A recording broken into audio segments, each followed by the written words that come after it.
Okay, in one of our initial things on MCO wellness, I kind of set up potential group norms, and I talked about how Yalom, his theory of change is that we need better interpersonal feedback, so he actually allowed more of a storming phase to develop. But another book that I would teach alongside Yalom, Jacobs, he actually said that if you have a leader who is clear on the purpose of a group and who establishes norms that kind of fit the group, that you can avoid some of the storming, and particularly in brief psychotherapy, it's not helpful to have a long storming phase because it can interfere with the overall goal of the group. So that seems potentially right to me. So I wanted to talk about some of the things that I've noticed just from my experience in the peer consultation group with Jamie and Aaron and others. We've kind of continued to talk about our experience just because it was so cool, and we see it as a potential way of integrating a longer term approach to integrating MCO, and we think it can help with burnout prevention as well. So we think that it's almost a way of structuring humility, and it might be a good complement for other training approaches. The first norm that I wanted to suggest seems to be important is the idea of vesting, or you could call it skin in the game. And so to illustrate this, I wanted to have you watch a short clip by Steve Jobs. So go ahead and watch that now. And then I wanted to kind of speak to how we saw this as being important. So when our group was initially starting to kind of connect, and we were all trying to decide how much to trust the group and how okay it was to share some of the things that we might have been inclined to be more careful with in other kinds of settings, what we noticed is when people would bring a case that was in real life and they were needing to make decisions on, there was something about beginning that way that kind of helped avoid hypothetical conflict. So because the clinician was responsible for making decisions, other people could share their perspective, but at some level that person still had to bring together the feedback that they were getting and be responsible for seeking some way of moving forward with integrity. So there was something about that seemed to avoid some of the miscommunication and I guess a lot of the things that we've seen go poorly in conversations about religion or politics or other things that can kind of be polarizing. So I think part of what may have been helpful too is there's a beginning with a request for help. So in a certain way, there's a permission structure. Whoever brings something to the group, they are asking for feedback. And there's an implication, I'll kind of talk about this a little bit later, there's an implication that other people offering their perspective, it's assumed that different perspectives will be different. And that's what we want. That's valued in the group. And then it's also assumed that it's even if we disagree in the group, that the person who brought the issue is ultimately responsible for deciding how to proceed. So there's something about that seemed to kind of hold good boundaries for our group. Okay, norm 2 is the one that I'm most tentative about, and I'm not quite sure the best way to put things together here.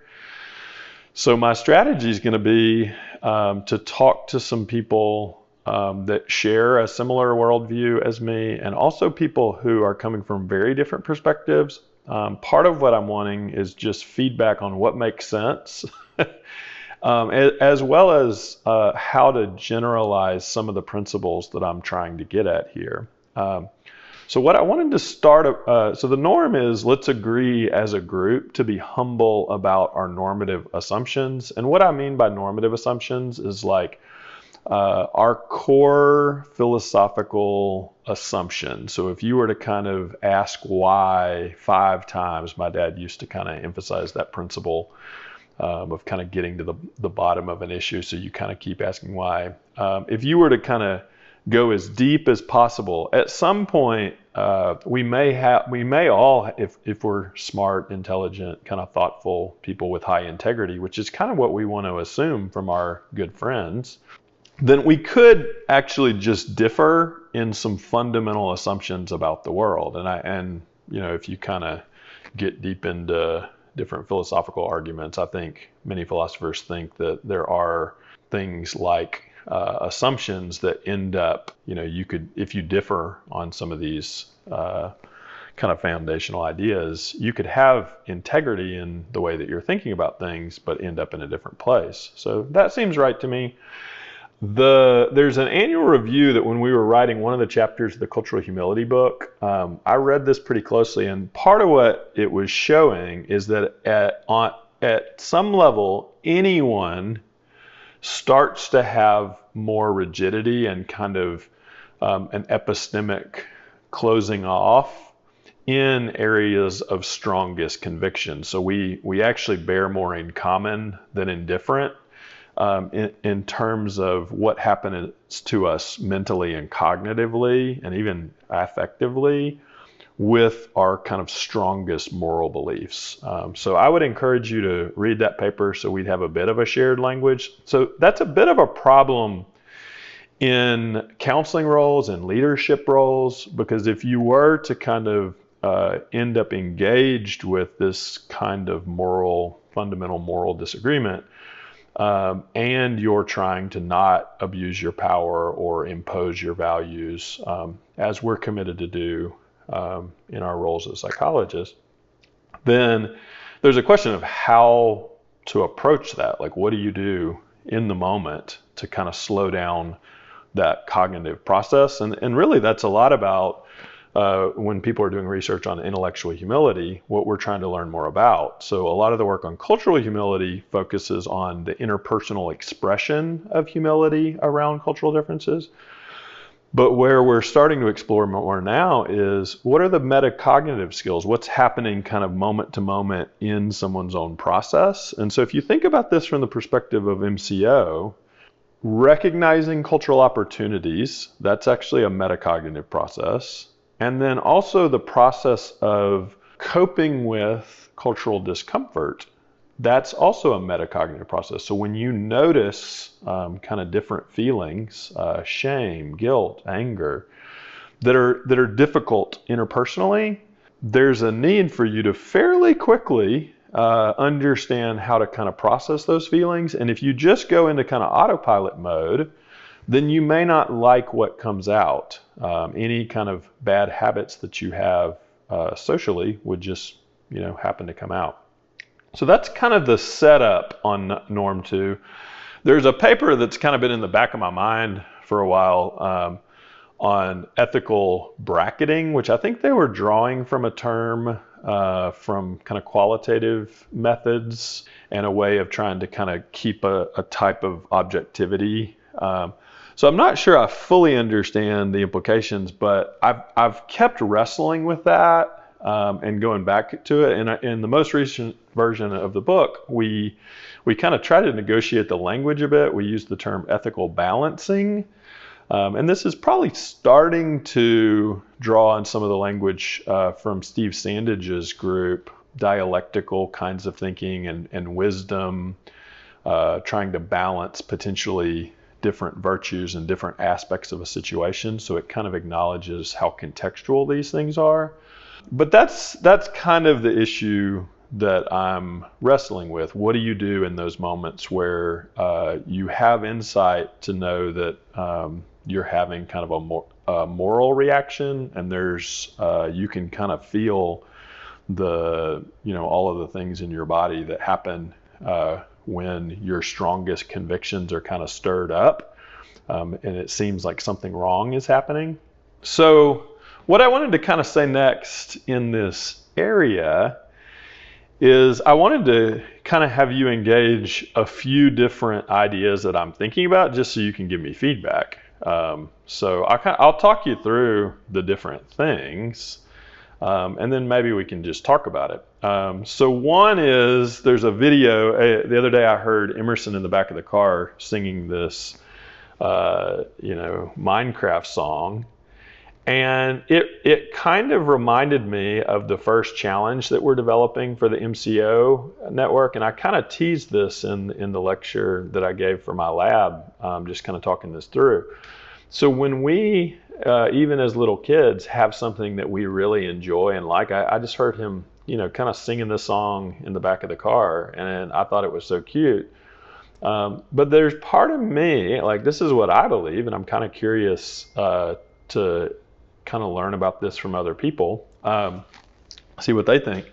But I think that part of a person that orients towards liking things and deciding certain things are good and even beautiful, I think there's something inherently very valuable about that. And so when we draw a distinction between, that we're going to kind of be flexible related to preferences versus, we're going to try to do different things with convictions, I wonder if it's a little bit of a false dichotomy. And so where it makes me want to go with this intuition is to emphasize that there's something about respect for persons and that part of a person that asks the question, like, what do I want for my life? What are my dreams?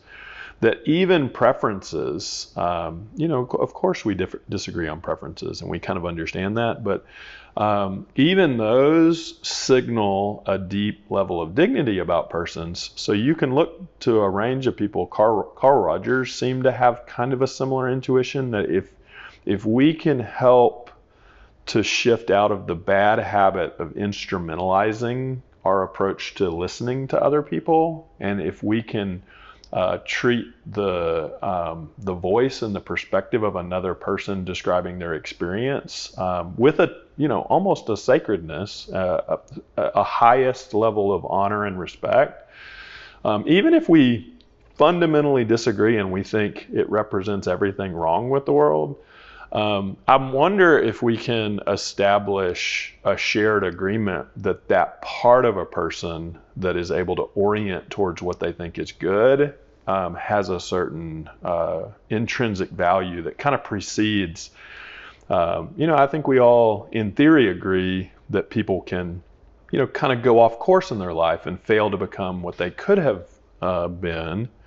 So we've all seen that. But if you kind of took a person before any of that had happened, any kind of societal problems and learning bad habits and ideology that does harm, there's an intrinsic orienting that, like an infant and a young kid can do.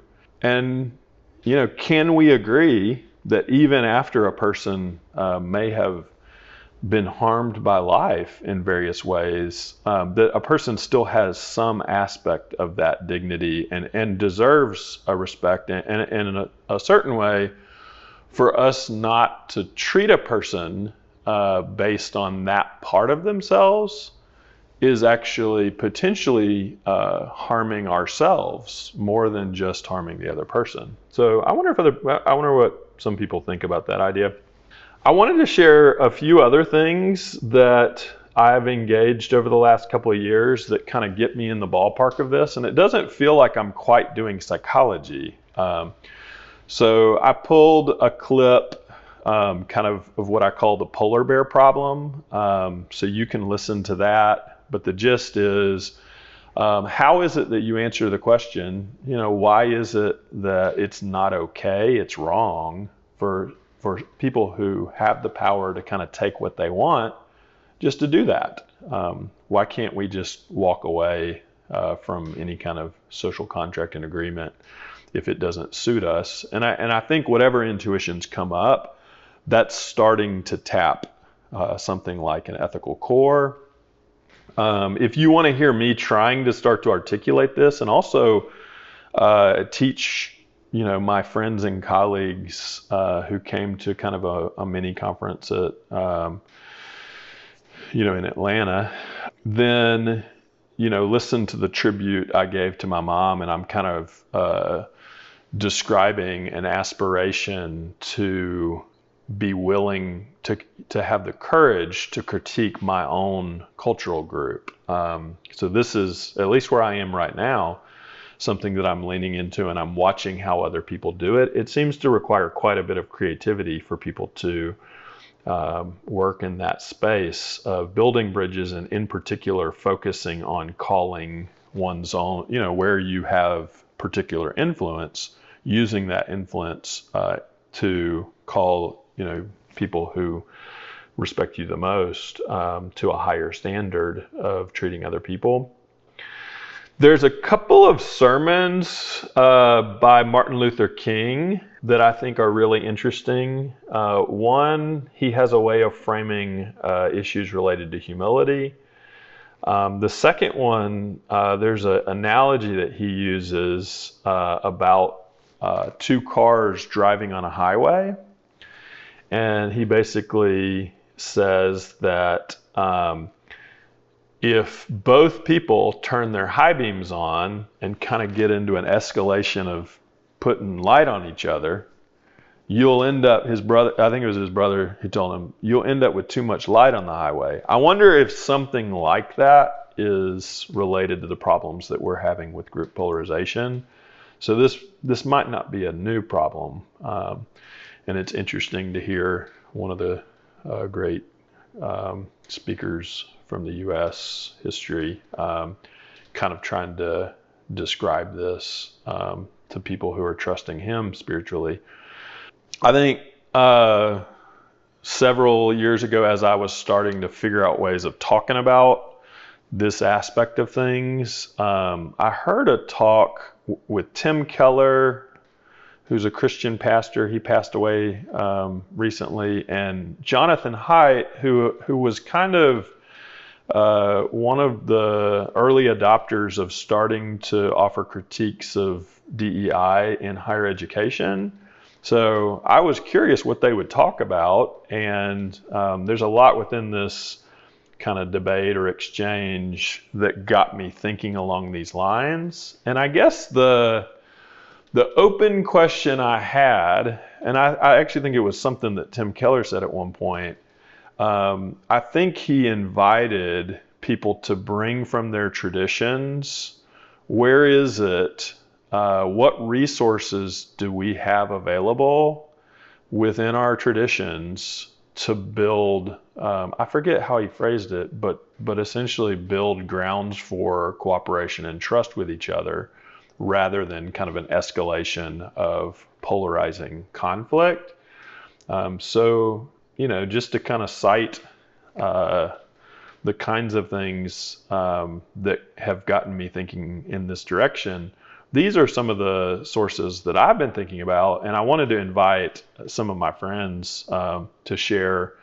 I think many of my friends are thinking about similar things and have different resources that they've found compelling. And so it might be helpful just to kind of bring some of those things together and see if we can kind of come up with a shared language to talk about this, because I'm not seeing within psychological training, I haven't seen anybody articulate how to think about this area. Okay, norm 3 is the leader can agree to focus on bridging skills. This is the kind of group that I'm wanting to learn more about and to train other people to do. This is not to say that the other kinds of goals are not important. So I talked about this, so I'll kind of do this more quickly, but just as a reminder, the idea is using Sandage's work on dwelling and seeking, we could talk about a developmental perspective where people need, in order to kind of go through a process of learning to handle intercultural relationships, they need some space in community where they can do these 4 things. So the 2 on the left are kind of an in-group, so with people who have shared values and perspectives, at kind of a higher level of attachment activation, there's a healing movement. And so, for example, for me, if I was trying to process some of the experiences I'm wrestling with related to my mom's life and kind of gender issues that I was aware of, that's a type of healing, and it could be helpful for me to talk to other Christians who may have already experienced healing in that area. Certainly people who can kind of sit with my protest and some of the things that I haven't necessarily integrated without judging me and just letting me kind of go through a process of having validation for those experiences and deciding how to move forward and kind of having the space to do that at my own pace. There's a solidarity movement. So as I'm trying to kind of learn to operate within a new professional culture, it may be helpful for me to have other people. So in my case, it could be my identity as a Christian. It could be my identity as a man. It could be other identities as well. But sometimes, in particular, related to your sense of what you want most from your life, it can be helpful to have other people who kind of share a similar set of values. There's a sense of solidarity and support and encouragement that can happen, because when things happen that seem to be going poorly, it can be encouraging to see other people responding to adversity and how they're making sense of that. And then on the right side, we have kind of a movement towards seeking. This is a higher level of attachment activation. So when I think of experiences in some of the courses that I had in graduate school, or potentially other training context where facilitators kind of moved us into a space about, to talk about areas of cultural difference where, polite society might avoid things that could lead to conflict. We moved into some of those areas with guidance and kind of a trustworthy facilitator. And if that went well, we were able to kind of hear each other with support. And it did stir up anxiety. It stirred up other feelings as we were kind of experiencing a type of intercultural intimacy that we weren't used to. So in a good multicultural course, or in other contexts where you're helping people build trust across different groups, sometimes we call this cultural spam, that's the goal. And then the fourth goal that I describe here, what I think of, I like to read a lot of books on like negotiation, mediation. I think couples counseling is kind of similar.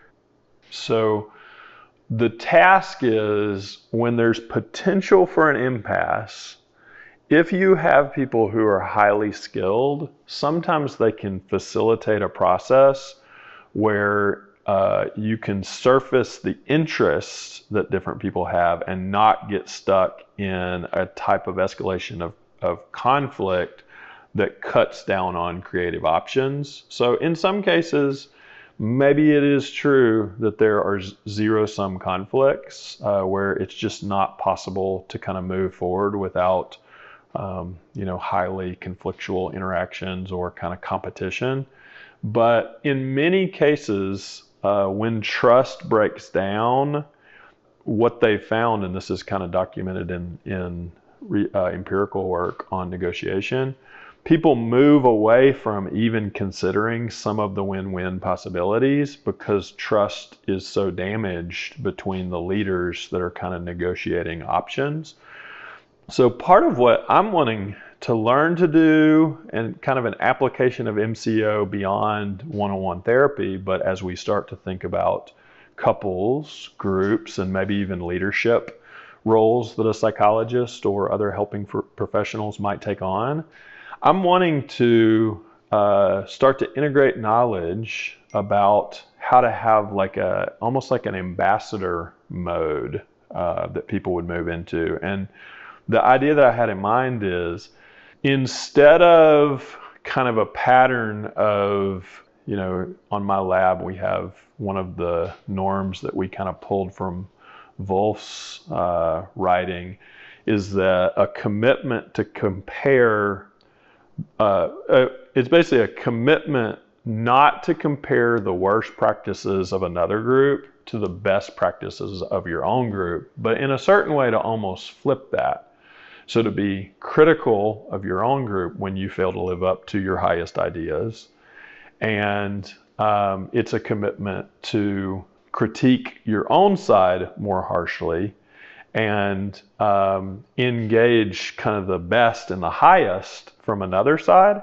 And part of what can happen when we commit to that norm is if the leaders who are committed to cooperation and negotiation find each other, then there's an opportunity for highly creative work to occur. And we can, this is where I'm probably getting a little idealistic, but we can dream of a society that would be a better place, and we can do small things to move in that direction, small and big things. So that's kind of my idea.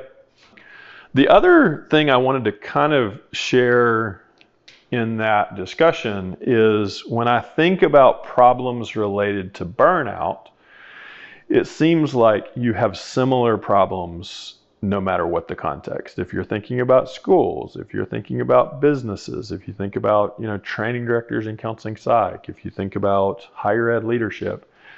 And so it led me to think about some of the podcasts and discussions I've heard within, kind of Christian leaders. There was a very similar conversation going on. And one of the things I realized is a healthy community often has an ability to bridge not only across ethnic differences, so we want kind of multi-ethnic communities, but we also want communities that can bridge across generations. So there are some kind of standard dynamics between older people and younger people and kind of a sense of who has power and resources. And when you have a community that's really kind of getting to a place that it can help people thrive within that community, there's a vibrancy and there's a creativity that happens that starts to break down walls both ethnically and generationally. And so I think that's kind of at the heart of my question is, it's not big picture, how do we heal the world? I think that would be great. I guess it just feels too big. It doesn't feel within my scope of influence. So how I kind of bring this to what I can work on is I want to learn how to be in communities that are learning how to build trust across ethnic groups and across generational divides. And so I want to seek out spaces where I have a chance to practice that. Okay, I'll move a little more quickly through these. Norm 4 is just agree that feedback is a gift. When I think about the most helpful mentoring and kind of training experiences, there was a trust that developed where we knew that we didn't have to kind of conceal our perspective to maintain the relationship. And so how do we get to that kind of place of friendship and trust that there's room to be open with each other and describe what we see, and it doesn't put the relationship in harm's way? So I think this is tricky. When it came to manuscripts, some of the norms that we had as a team helped with this. So there was a boundary that was very clear that a first author had final authority. And so we had a very clear rule. You weren't supposed to make a bunch of comments that were confusing to kind of integrate. But on our team, you just went ahead and made the change, and then it was understood that the first author could take or leave the suggestions. And then we had a little bit of process. If there was a suggestion that was just a little harder to integrate, we would have a conversation. We'd just get on the phone with each other and kind of talk through the issue and get permission before we went and made changes, or we would kind of go ahead and let the first author decide. So there's a whole set of things that you can do within research to kind of facilitate that process. And so the creative writing process was really, really powerful for mentoring because we were brought into a culture that helped to kind of strike this balance of high trust and high honesty. I think we need something similar when it comes to getting perspectives on our work, either in with clients, or I think something similar would be really helpful for people in leadership roles, having a space where you can kind of bring issues that you're not quite sure what to do, hear multiple perspectives, possibly even bring in perspectives from outside voices. And it helps you kind of check your assumptions, and then you can integrate things back together and decide what to do. But at the end of the day, because you brought the issue, you're the one who has to decide how to move forward. And so there's a clear boundary. So I wonder if research on group psychotherapy or research on leadership might have additional ideas of how to promote this kind of high quality feedback structure that we know is so helpful for expertise development. But that's norm 4, is we commit to that as a group. And then I guess there's probably an implicit kind of safety valve. So if the group ever runs into a situation where the relational conflict is kind of interfering with this norm, we stop. It's never worth sacrificing a friendship for the purpose of doing creative work. You can just stop. And so I think we may be able to give some concrete guidance of how a leader can kind of give people freedom to appeal to this, break power, to say, I'm in a place where I'm hurting, and so I can't really proceed with this norm. Can we take a break? I think that's very healthy. Okay, these next 3 I'm going to kind of deal with all together. And then later on, I may kind of create a pile of content and see what more I can say about these. But with some of the critiques about how the expression of humility may need to look differently based on the identities of the counselor or the roles that they're currently inhabiting. One way to give more flexibility is to say that humility always involves balancing humility with other relevant virtues. And so we're kind of naming 3 here, and this fits really well with kind of some of the dialectical framing that Steve Sandage did as early as in some of their work. Ev Worthington and Steve Sandage wrote a book on forgiveness where they started to draw in some of this dialectical thinking about virtues. It also kind of taps some of the work on virtue bypass by Laura Kaptari that she's starting to develop conceptually and hopefully soon empirically. But the idea there is that it's possible to use virtue language in a way that's almost kind of self-sabotaging or self-invalidating.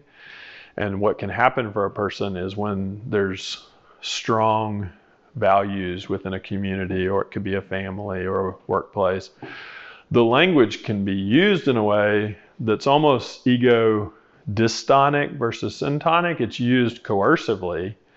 And so if a person internalizes that, it's not going to help them develop good judgment and wisdom. It's actually going to interfere with them kind of taking care of their own needs and kind of having a healthy emotional and social maturity. So just because someone uses virtue language doesn't mean that it's operating in a trustworthy way within that relational system.